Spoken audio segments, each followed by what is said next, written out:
Сәлем баршаңызға, сіздермен Құралай. Менің асхана әлеміме қош келдіңіздер. Мен сіздермен бүгін кешкі асқа манты пісіреміз.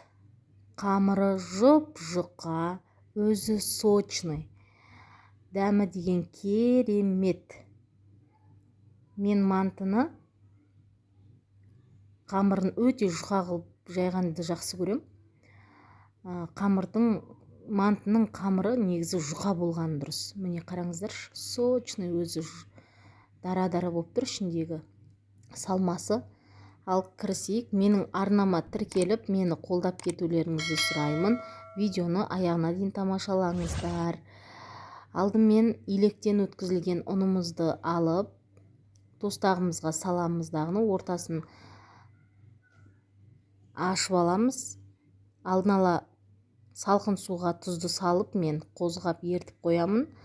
Суымызды құйып, бір жұмыртқамызды салып, араластырамыз. Жақсылап, мен әуелі қолмен емес, осындай қасықтың көмегімен жақсылап қамырымның басы біріккенше араластырамын. Ары қарай қолдың көмегіне жүгінемін. Қолмен осылай қамырды жақсылап июі қандырып, иілеп, міне осындай шығады. Бетін жауып, бір шетке қойып қоямыз. Келесі біз салмасына кірісеміз. Жуамызды алып, пиязымызды осындай терканың көмегімен мен өткізіп аламын. Әрі уақытымды экономдаймын. Осылай шығады. Үстінен 4 бүріштетіп майдалап, пышақпен туралап шығам. Тұзды салып, жақсылап пиязымызды өлтіріп аламын.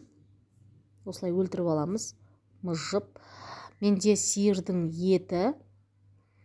Осындай майы аз десеңіздер, сұйық май құйсаңыздар болады, құйрық май қоссаңыздар болады. Біздікілер құйрық майды жемегендіктен мен сұйық май қосамын. Көбінесе қара перецті салып, осылай жақсылап араластырып, салмасын дайындап аламыз. Міне, өте керемет болып шықты.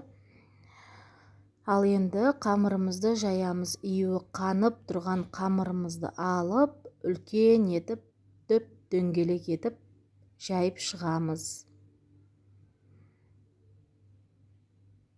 Сіздер де міндетті түрде жасап көріңіздер.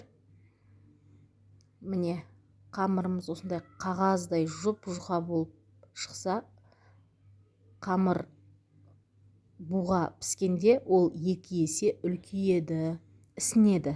Сондықтан барынша жұқа етіп жайыңыздар. Жайған қамырымызды осылай 4 бұрышты кескіндеп аламын, салманы бәрін салып шығамын. Осылай салып шетінен түйіп, міне қараңыздар, қағаздай жұп-жұқа, өте әдемі болып шықты. 45 минутта қайнап тұрған суда мантоварканы майлап, жақсылап листілерін салып пісіріп аламыз. Дайын болған мантымызды мен бетіне сливочный сармай жағамын. Міне аскөкпен, ақжелкенмен сеуіп бетіне. Міне қараңыздар, қандай керемет болып шығады. Міндетті түрде жасап көріңіздер. Баршаңызға ас болсын.